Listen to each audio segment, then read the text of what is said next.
Dear students, very good morning all. All are welcome to Cost and Management Accounting new video classroom.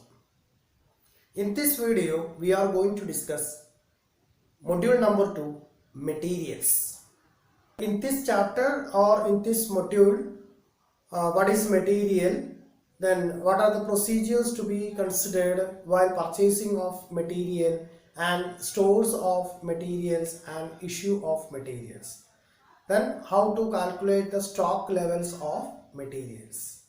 ഇത്രയും component ആണ് നമ്മൾ ഈ ഒരു മൊഡ്യൂളിലൂടെ discuss ചെയ്യുന്നത്. എന്താണ് മെറ്റീരിയൽ എന്ന് പറഞ്ഞാൽ മെറ്റീരിയൽസിന്റെ ഇമ്പോർട്ടൻസ് എന്തെല്ലാമാണ്, ദെൻ എങ്ങനെയാണ് ഒരു മെറ്റീരിയൽ ഓപ്പൺ മാർക്കറ്റിൽ നിന്ന് അല്ലെങ്കിൽ സ്യൂട്ടബിൾ ആയിട്ടുള്ള സപ്ലൈകളിൽ നിന്ന് നമ്മൾ പർച്ചേസ് ചെയ്യുന്നത്, അപ്പോൾ അത് പർച്ചേസ് ചെയ്യുമ്പോഴുള്ള പ്രൊസീജിയേഴ്സ് എങ്ങനെയാണ്, ഇനി പർച്ചേസ് ചെയ്തിട്ടുള്ള പ്രൊക്യൂർമെന്റിന്റെ ബേസിലാണ് നമ്മളത് പർച്ചേസ് ചെയ്ത് വെക്കുന്നത്.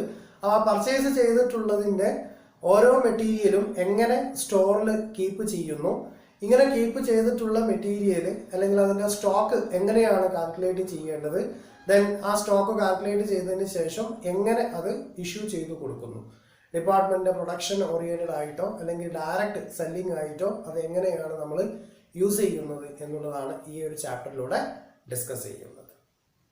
Module number 2, materials. Module number 2, materials.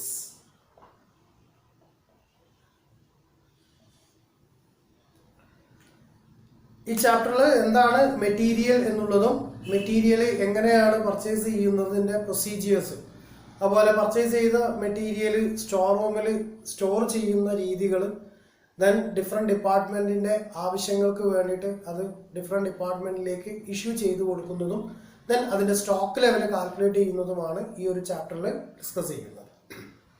Okay, then എന്താണ് മെറ്റീരിയൽ എന്ന് പറഞ്ഞാൽ material is the basic component of cost or different elements of cost is material, labour and overheads. Hence material is the most important element of cost. നമുക്കറിയാം, നമ്മൾ കോസ്റ്റിൻ്റെ element discuss ചെയ്ത് കഴിഞ്ഞതാണ്.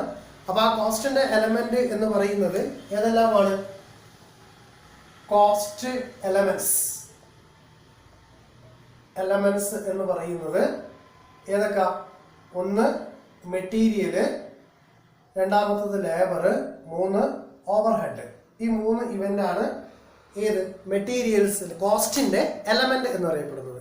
അപ്പോൾ fundamental ആയിട്ടുള്ള basic element ആണ് ഏതിൻ്റെ? കോസ്റ്റിൻ്റെ fundamental element ആണ് material എന്ന് പറയുന്നത്. Proper planning and control of materials is quite essential. അപ്പോൾ നമ്മൾക്ക് എത്ര യൂണിറ്റ് മെറ്റീരിയൽ ആവശ്യമുണ്ട്, ദെൻ ആ കളക്ട് ചെയ്തിട്ടുള്ള മെറ്റീരിയൽ എങ്ങനെയാണ് നമ്മൾ സ്റ്റോർ ചെയ്ത് വെക്കേണ്ടത്, അല്ലെങ്കിൽ ഏത് തരത്തിലുള്ള പ്ലാനിങ് അതുപോലെ ഡിസ്ട്രിബ്യൂഷൻ പ്രോസസ്സാണ് അതിന് വേണ്ടത് എന്നുള്ളത് വളരെ കണ്ണിങ് ആയിട്ട് ആ ഒരു യൂണിറ്റ് അല്ലെങ്കിൽ ആ ഒരു ഫോം എടുത്തിരിക്കേണ്ടതാണ്. Okay, material is the substance from which the product is made. Material is the substance from which the product is made. നമുക്കറിയാം, ഓരോ പ്രോഡക്റ്റ് പ്രൊഡ്യൂസ് ചെയ്യുന്നതിനും ഒരുപാട് റോ മെറ്റീരിയൽസ് ആവശ്യമുണ്ട്. അപ്പോൾ റോ മെറ്റീരിയൽസിനെ ആണ് നമ്മളിവിടെ എന്ത് ചെയ്യുന്നത്? മെറ്റീരിയൽ എന്ന് ട്രീറ്റ് ചെയ്തു പോകുന്നത്. അതായത് ഒരു പ്രോഡക്റ്റ് പ്രൊഡ്യൂസ് ചെയ്യുന്നതിന് ആവശ്യമായിട്ടുള്ള സബ്സ്റ്റാൻസ് ആണ് മെറ്റീരിയൽ എന്ന് പറയുന്നത്. Materials are basic substance that are transformed into finished goods. അപ്പോൾ ഈ ഒരു മെറ്റീരിയൽ സബ്സ്റ്റാൻസ് ആയിട്ട് ട്രീറ്റ് ചെയ്തിട്ടുള്ള ഈ മെറ്റീരിയൽസ് ആണ് നമ്മൾ എന്ത് ചെയ്യുന്നത്? ഫിനിഷ്ഡ് ഗുഡ്സ് ആയിട്ട് ട്രാൻസ്ഫർ ചെയ്യുന്നത്. Then materials includes raw materials, component, consumable stores, maintenance of materials, tools and primary packing materials. ഏതൊക്കെയാണ്? ഒന്ന് റോ മെറ്റീരിയൽസ് ആണ്, രണ്ടാമത്തത് കോമ്പോണൻസ് ആണ്, 3 കൺസ്യൂമബിൾ സ്റ്റോഴ്സ് ആണ്, then 4th one maintenance materials ആണ്, then tools and last one primary packing materials. ഇതെല്ലാം മെറ്റീരിയൽസിൽ included ആവുന്ന ഇവൻ്റാണ്. അപ്പോൾ മെറ്റീരിയൽസ് ഏതെല്ലാമാണ് എന്ന് ചോദിച്ചാൽ നമ്മുടെ ആൻസർ ഈ രീതിയിലൊക്കെ ഉണ്ടാവണം. എന്ന് പറഞ്ഞാൽ റോ മെറ്റീരിയൽസിനെ നമ്മൾ മെറ്റീരിയൽ ആയിട്ട് കൺസിഡർ ചെയ്യുന്നു. ഒരു പ്രോഡക്റ്റ് പ്രൊഡ്യൂസ് ചെയ്യാൻ വേണ്ടി ഉപയോഗിക്കുന്ന എല്ലാ കോമ്പണൻസിനെയും നമ്മൾ മെറ്റീരിയൽസ് എന്ന് ട്രീറ്റ് ചെയ്യുന്നു. അതുപോലെ കൺസ്യൂമബിൾ സ്റ്റോഴ്സിനെ എന്ത് ചെയ്യുന്നു? മെറ്റീരിയൽ ആയിട്ട് ട്രീറ്റ് ചെയ്യുന്നു.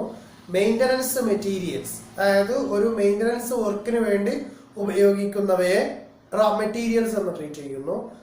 അതുപോലെ തന്നെ ടൂൾസ്, അപ്പോൾ ഏതെങ്കിലും മെയിൻ്റനൻസ് ആക്ടിവിറ്റീസിന് വേണ്ടി ഉപയോഗിക്കുന്ന ഇൻഡയറക്റ്റ് ആയിട്ടുള്ള ടൂൾസിനെയും എന്ത് ചെയ്യുന്നു? മെറ്റീരിയൽ ആയി ട്രീറ്റ് ചെയ്യുന്നു. അതുപോലെ തന്നെ പ്രൈമറി പാക്കിംഗ് മെറ്റീരിയൽസ്, ഇതിനെയും നമ്മൾ എന്താണ്? മെറ്റീരിയൽ ആയിട്ടാണ് ട്രീറ്റ് ചെയ്തു പോകുന്നത്. ക്ലിയർ ആണല്ലോ? അപ്പോൾ നമ്മൾ പറഞ്ഞിട്ടുള്ളത് കോസ്റ്റിന്റെ ബേസിക് എലമെന്റ്സ് ആണ് ഏതൊക്കെ? മെറ്റീരിയൽ, ലേബർ ആൻഡ് ഓവർഹെഡ് എന്ന് പറയുന്നത്.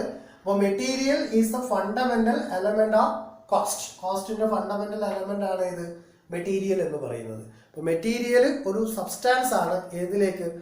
Produced goods or services. ഒരു സർവീസോ അല്ലെങ്കിൽ ഒരു ഗുഡ്സോ പ്രൊഡ്യൂസ് ചെയ്യുന്നതിനുള്ള സബ്സ്റ്റാൻസ് ആയിട്ടാണ് മെറ്റീരിയൽസിനെ ട്രീറ്റ് ചെയ്യുന്നത്. മെറ്റീരിയൽസ് എന്ന് പറഞ്ഞാൽ റോ മെറ്റീരിയൽ ആവാം, കോമ്പോണന്റ് ആവാം, ടൂൾ ആവാം, കൺസ്യൂമബിൾ സ്റ്റോഴ്സ് ആവാം, മെയിൻ്റനൻസ് മെറ്റീരിയൽ ആവാം, അതുപോലെ പ്രൈമറി പാക്കിംഗ് മെറ്റീരിയൽ എന്ന് ട്രീറ്റ് ചെയ്യുന്നു. Is clear? ദെൻ ഇതിന്റെ നെക്സ്റ്റ് പാർട്ട് എന്ന് പറയുന്നത് സ്റ്റോഴ്സ് ആണ്. എന്താണ് സ്റ്റോഴ്സ് എന്ന് പറഞ്ഞാൽ? നമ്മൾ പറഞ്ഞു മെറ്റീരിയൽ നമ്മൾ എന്ത് ചെയ്യണം? കളക്ട് ചെയ്യണം. അതായത് നല്ല ഒരു സപ്ലൈയുടെ പക്കൽ നിന്ന് ഒരു ഒത്തിരി റോ മെറ്റീരിയൽ നമ്മൾ കളക്ട് ചെയ്യുന്നു. ഇങ്ങനെ കളക്ട് ചെയ്തിട്ടുള്ള മെറ്റീരിയൽ നമ്മൾ എന്ത് ചെയ്യണം?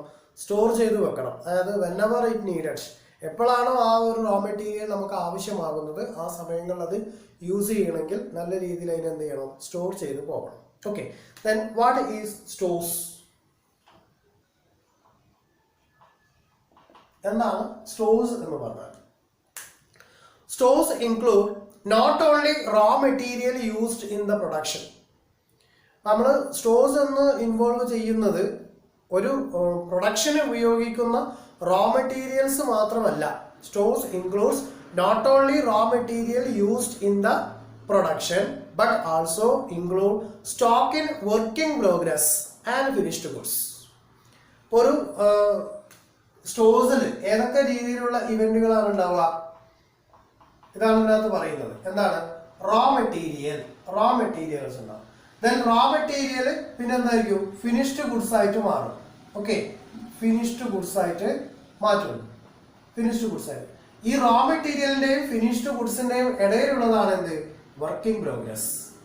അതായത് റോ മെറ്റീരിയൽ സ്റ്റേജ് കംപ്ലീറ്റ് ആവുകയും ചെയ്തു, എന്നാൽ ഫിനിഷ്ഡ് ഗുഡ്സ് സ്റ്റേജിലേക്ക് എത്തിയിട്ടുമില്ല. It is called as working progress. അപ്പോൾ stores includes not only raw materials but also working progress and finished goods. അപ്പോൾ ഇതൊക്കെ എന്തുണ്ടാവും? സ്റ്റോഴ്സിൽ അക്വയർ ചെയ്തിട്ടുണ്ടാവും. ക്ലിയർ ആണല്ലോ? ഒരു സ്റ്റോർ റൂമിലുള്ള അല്ലെങ്കിൽ ഒരു സ്റ്റോർ കീപ്പർ മെയിൻ ചെയ്ത് പോകുന്നത് ഏതൊക്കെയാ? റോ മെറ്റീരിയൽ, വർക്കിംഗ് പ്രോഗ്രസ്, അതുപോലെ finished goods. Clear? Next topic, inventory. Then what is inventory? Generally inventory means stock. Then generally inventory means stock. Okay, then the word inventory is derived from the French word inventaire, which means list of things found. List of things found. Then in a dictionary meaning, inventory is stock of goods or list of goods. That is a inventory. Then inventory generally means stock. That means closing stock. Then the word inventory is derived from the French word inventaire, which means list of things found. And the inventory meaning, that means dictionary meaning of inventory, is stock of goods or list of goods. Is it clear?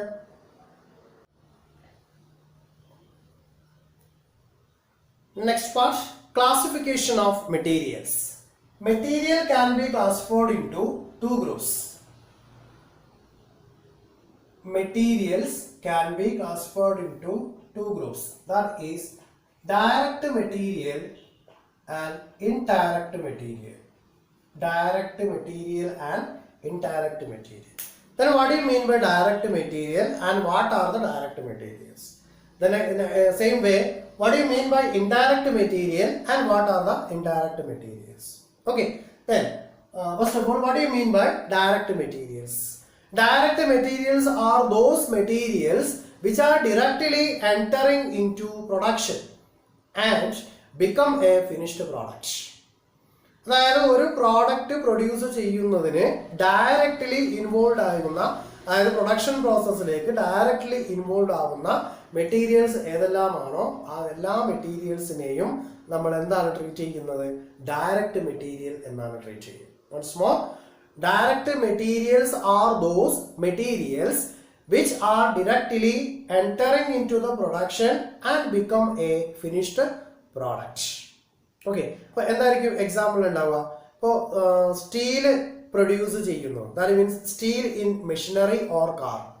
ഇപ്പോൾ ഒരു vehicle ഉണ്ടാക്കുന്നതിന് അല്ലെങ്കിൽ ഒരു machinery ഉണ്ടാക്കുന്നതിന് ഉപയോഗിക്കുന്ന സ്റ്റീലുകൾ, ആ സ്റ്റീലാണ് അവിടുത്തെ എന്ത് മെയിൻ കോമ്പണന്റ് എന്ന് പറയുന്നത്, അല്ലെങ്കിൽ മെയിൻ മെറ്റീരിയൽ എന്ന് പറയുന്നത്. അതുപോലെ ഫർണിച്ചർ ഉണ്ടാക്കാൻ ഉപയോഗിക്കുന്ന വുഡ്, അപ്പോൾ വുഡാണ് അവിടുത്തെ എന്ത്, ആ ഫർണിച്ചർ ഉണ്ടാക്കുന്നതിന് നെയിൽസും ആവശ്യമാണ്, ഗമ്മും ആവശ്യമാണ്. ഓക്കെ, എക്സാമ്പിൾ നോക്കാം. ഒരു ഫർണിച്ചർ നമ്മൾ പ്രൊഡ്യൂസ് ചെയ്യും. അപ്പൊ ഈ ഫർണിച്ചർ പ്രൊഡ്യൂസ് ചെയ്യുന്നതിന്റെ ബേസിക് ഫാക്ട് എന്ന് പറയുന്നത് വുഡാണ്. ദെൻ ഈ വുഡ് മാത്രം ഉണ്ടായതുകൊണ്ട് എന്താവില്ല, നമ്മൾ ആഗ്രഹിച്ച രീതിയിലുള്ള ആ ഒരു ഫിനിഷ്ഡ് പ്രോഡക്റ്റ് ആയിട്ട് മാറില്ല. അത് മാറണമെങ്കിൽ എന്ത് വേണം? നെയിൽസ് വേണ്ടി വരും. ദെൻ അപ്പൊ എന്തായിരിക്കും ഇൻഡയറക്റ്റ് മെറ്റീരിയൽസ് എന്ന് പറഞ്ഞാൽ? Indirect materials are those materials which cannot be directly charged to product, job or process. ഒരു പ്രോസസ്സിലേക്ക് അല്ലെങ്കിൽ ഒരു ജോബിലേക്ക് അല്ലെങ്കിൽ ഒരു പ്രോഡക്റ്റിലേക്ക് ഡയറക്റ്റ്ലി ചാർജ് ചെയ്യാത്ത തരത്തിലുള്ള മെറ്റീരിയൽസിനെ ആണ് ഇൻഡയറക്റ്റ് മെറ്റീരിയൽസ് എന്ന് പറയുന്നത്. അപ്പൊ നമ്മൾ ഒരുപാട് ഒരു പ്രോഡക്റ്റിന്റെ പ്രൊഡക്ഷൻസിന് ഡയറക്റ്റ്ലി ഇൻവോൾവ് ആവാത്ത, അല്ലെങ്കിൽ ഒരു പ്രോസസ്സിന് ഡയറക്റ്റ്ലി ഇൻവോൾവ് ആവാത്ത, അല്ലെങ്കിൽ ഒരു ജോബ് കംപ്ലീഷന് ഡയറക്റ്റ്ലി ഇൻവോൾവ് ആവാത്ത മെറ്റീരിയൽസിനെയാണ് ഇൻഡയറക്റ്റ് മെറ്റീരിയൽസ് എന്ന് പറയുന്നത്. അപ്പോൾ നെയിൽസ് ഇൻഡയറക്റ്റ് മെറ്റീരിയൽ ആണ്, സ്ക്രൂസ് ഇൻഡയറക്റ്റ് മെറ്റീരിയൽ ആണ്, ഓയിൽ ഇൻഡയറക്റ്റ് മെറ്റീരിയൽ ആണ്, ഗ്രീസ് ഇൻഡയറക്റ്റ് മെറ്റീരിയൽ ആണ്. അതുപോലെ ത്രെഡ്, സീയിങ് നടത്തുന്ന സമയത്ത് ത്രെഡ് യൂസ് ചെയ്യുന്നത് ഇൻഡയറക്റ്റ് മെറ്റീരിയൽസ് ആയിട്ടാണ്. അപ്പോൾ ഇത്തരത്തിലുള്ള മെറ്റീരിയൽസിന് ഇൻഡയറക്റ്റ് മെറ്റീരിയൽ എന്നും, ദെൻ ഈ വുഡിന്, ഈ ഫർണിച്ചർ ഉണ്ടാക്കാൻ ആവശ്യമായ വുഡിന്, അതുപോലെ സ്റ്റീല് കാർ ഉണ്ടാക്കുന്നതിന് ആവശ്യമായിട്ട് നമ്മൾ എന്ത് ചെയ്യുന്നു? സ്റ്റീല് കൺസിഡർ ചെയ്യുന്നു. അപ്പോൾ സ്റ്റീൽ ഇവിടുത്തെ ഡയറക്റ്റ് മെറ്റീരിയൽ ആണ്. അതേ സമയത്ത് അതിനുള്ള ഗ്രീസ്, ഓയിൽ, സ്ക്രൂസ്, നെയിൽസ് ഈ പറഞ്ഞ സാധനങ്ങളൊക്കെ ഇൻഡയറക്റ്റ് മെറ്റീരിയൽ ആയിട്ട് ട്രീറ്റ് ചെയ്യും. ഓക്കെ, അപ്പോൾ ഒരു പ്രോഡക്റ്റ് പ്രൊഡ്യൂസ് ചെയ്യുന്നതിന്, ഫിനിഷ്ഡ് ഗുഡ്സ് ആക്കി മാറ്റുന്നതിന് ഡയറക്റ്റ്ലി പ്രൊഡക്ഷനിൽ ഇൻവോൾവ് ആവുന്ന മെറ്റീരിയൽസിനെ ഡയറക്റ്റ് മെറ്റീരിയൽ എന്നും, ദെൻ ആ ഡയറക്റ്റ്ലി ഇൻവോൾവ് ആവാതെ എന്നാൽ അത് ആവശ്യമായി വരുന്ന ഇവന്റുകളെ ഇൻഡയറക്റ്റ് മെറ്റീരിയൽ എന്നും ട്രീറ്റ് ചെയ്യുന്നു. Is it clear? Next topic, material control or inventory control. Material control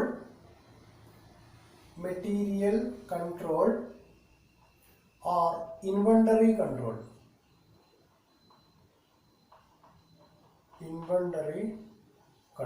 Material control or inventory control. എന്താണ് മെറ്റീരിയൽ കൺട്രോൾ എന്ന് പറഞ്ഞാൽ, അല്ലെങ്കിൽ ഇൻവെന്ററി കൺട്രോൾ എന്ന് പറഞ്ഞാൽ എന്താണ്? Material control simply refers to control over materials. Simply refers to control over materials. What do you mean by material control? Material control simply refers to control over materials.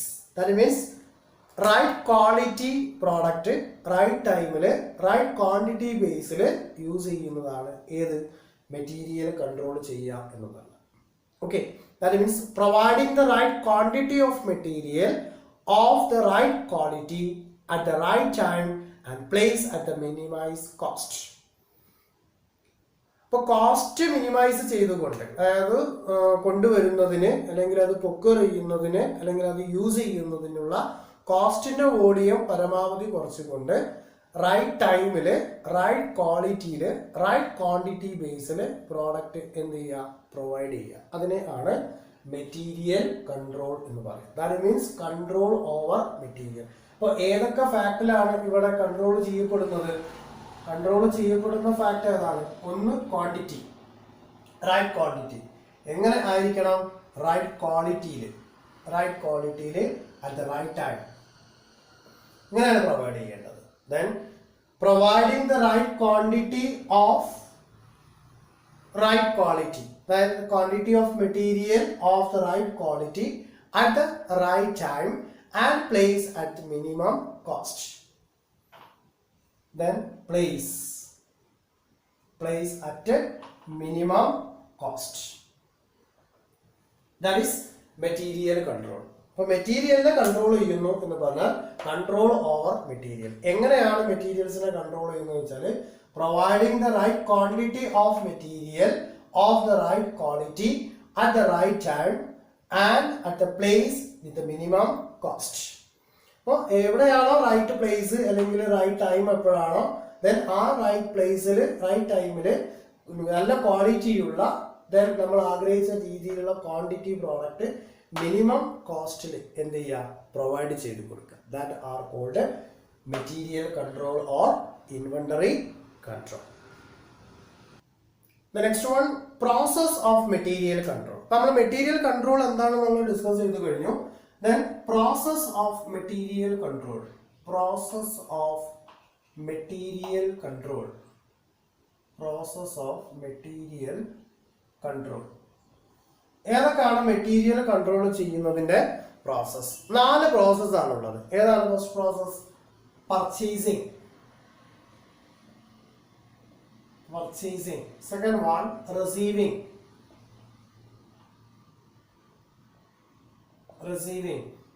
Third one store ചെയ്യുക. That means storage. Then fourth one issue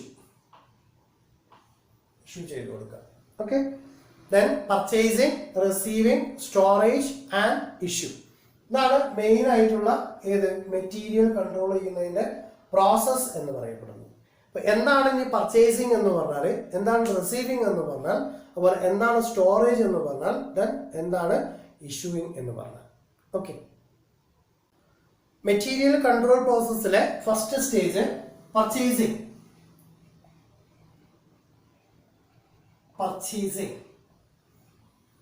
നമ്മൾ പറഞ്ഞു material control ചെയ്യുക എന്ന് പറഞ്ഞാൽ തന്നെ എന്താണ്, right quantity of material of right quality then at the right time at the right place the minimum cost. Okay, അപ്പൊ ഈ 5 കോമ്പണന്റ് അതിനകത്ത് ഉണ്ടായിരിക്കണം. അപ്പൊ അങ്ങനെ എന്ത് ചെയ്യുന്നു, റൈറ്റ് ക്വാണ്ടിറ്റിയിൽ റൈറ്റ് ക്വാളിറ്റിയുള്ള പ്രോഡക്റ്റ് അല്ലെങ്കിൽ ദാറ്റ് മീൻസ് റോ മെറ്റീരിയൽസ് ഏത് ടൈമിന്, അതായത് നമ്മൾ ആഗ്രഹിക്കുന്ന ടൈമിന് അതുപോലെ നമ്മൾ ആഗ്രഹിക്കുന്ന പ്ലേസിൽ മിനിമം കോസ്റ്റിൽ അവൈലബിൾ ആക്കി എടുക്കുക എന്നുള്ളതാണ് പർച്ചേസിംഗ് എന്ന് പറയുന്ന പ്രോസസ്. പർച്ചേസിംഗ് 2 തരത്തിൽ നടത്താറുണ്ട്. ഏതൊക്കെയാണ് പർച്ചേസിംഗ് 2 തരത്തിൽ നടത്തുന്നത്? ഒന്ന് centralised purchasing, then second one decentralised purchasing. Centralised purchasing and decentralised purchasing. Decentralised purchasing. എന്താണ് സെൻട്രലൈസ്ഡ് പർച്ചേസിംഗ് എന്ന് പറഞ്ഞാൽ?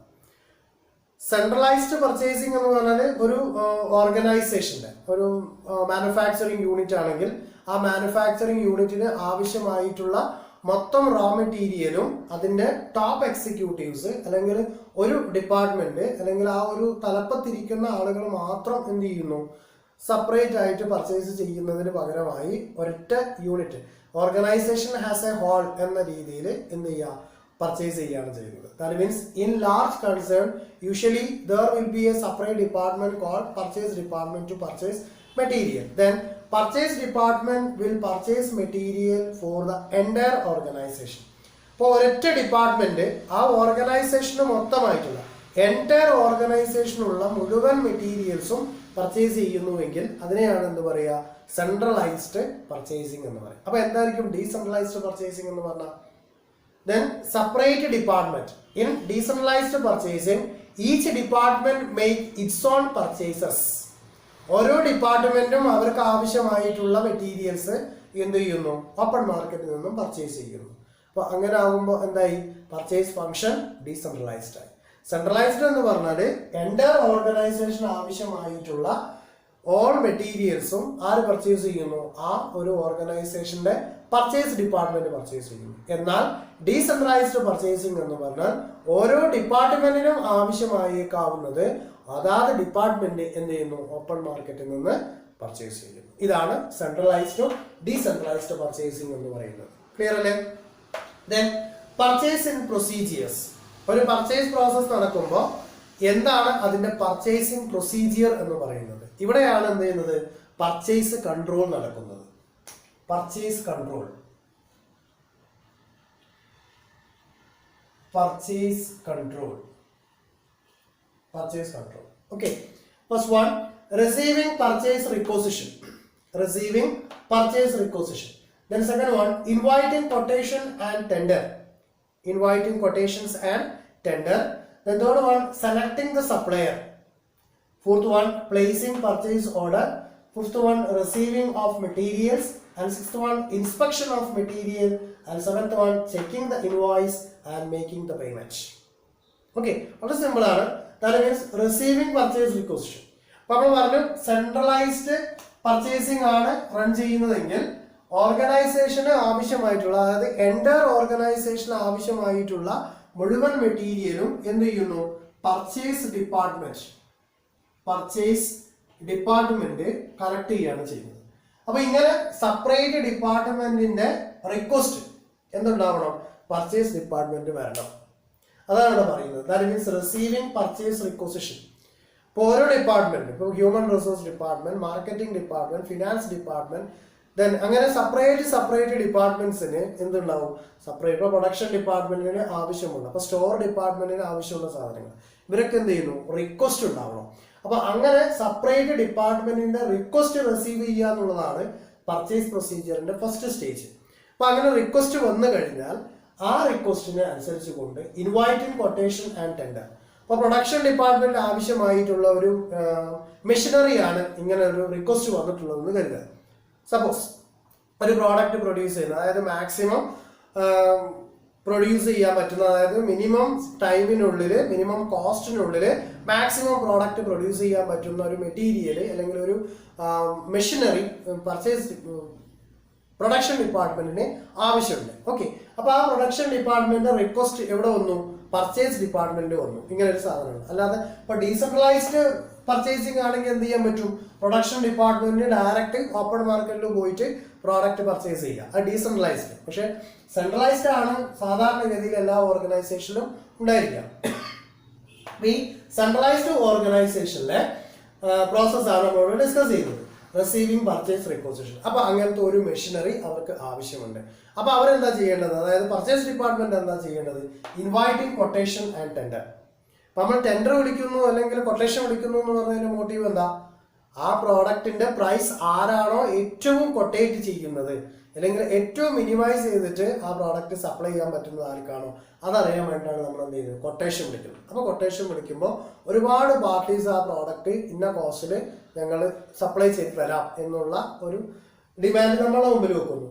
Then selecting the suppliers. അപ്പോൾ കൊട്ടേഷൻ മുഖാന്തരം 10-15 ആളുകൾ വന്നിട്ടുണ്ടെങ്കിൽ നമ്മൾ ആ കൊട്ടേഷൻസ് ഒക്കെ ഓപ്പൺ ചെയ്തുകൊണ്ട് അതിൽ ഏറ്റവും മിനിമം കോസ്റ്റിൽ നല്ല ക്വാളിറ്റിയുള്ള മെഷീനറി ആർക്കാണ് സപ്ലൈ ചെയ്യാൻ പറ്റുക, അതുപോലെ നമുക്ക് കൺവീനിയൻ്റ് ആയിട്ടുള്ള ലൊക്കേഷനിലാണ്. ഇപ്പം എന്തെങ്കിലും മിസ്റ്റേക്ക് വരികയാണെങ്കിൽ അവരുടെ വർക്ക് സൈറ്റിൽ കൊണ്ടുപോകാം, അല്ലെങ്കിൽ അവിടുന്ന് ആളുകളെ എഞ്ചിനീയേഴ്സിനെ ഇവിടേക്ക് കൊണ്ടുവരാം എന്നുള്ള എല്ലാ സൗകര്യങ്ങളും കൂടി നോക്കിയിട്ടാണ് നമ്മൾ എന്ത് ചെയ്യുക?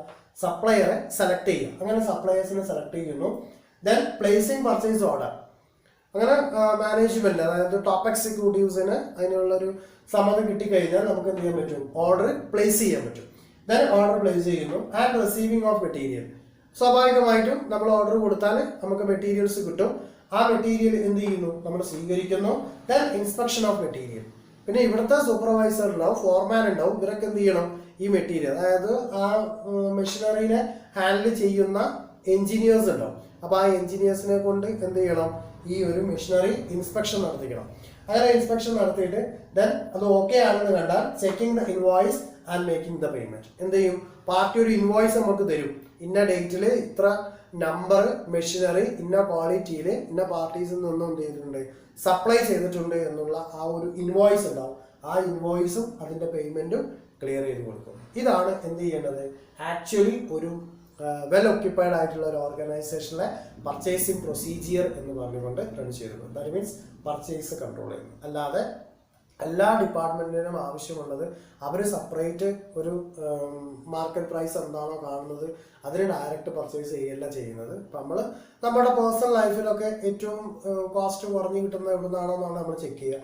അതുപോലെ തന്നെയാണ് നമ്മൾ എന്ത് ചെയ്യുക? ഒരു ഫോമിനകത്ത് വർക്ക് ചെയ്യുമ്പോഴും ആ ഫോമിന്റെ ഒബ്ജക്റ്റീവ് എന്താണോ അല്ലെങ്കിൽ അതിൻ്റെ ഗുഡ്വിൽ എന്താണോ അത് എൻഹാൻസ് ചെയ്യാൻ വേണ്ടി നമ്മൾ എന്ത് ചെയ്യണം, എപ്പോഴും ട്രൈ ചെയ്തുകൊണ്ടിരിക്കണം. അപ്പോൾ ഇത്രയും പ്രൊസീജിയർ കടന്നു പോകുമ്പോൾ ഒരു വിധത്തിലുള്ള മാൽ പ്രാക്ടീസും ചെയ്യാതെ തന്നെ നമുക്ക് എന്ത് ചെയ്യാൻ പറ്റും, അതിൻ്റെ ആക്ച്വൽ റിസൾട്ട് അക്വയർ ചെയ്യാൻ വേണ്ടി പറ്റും. ഓക്കെ.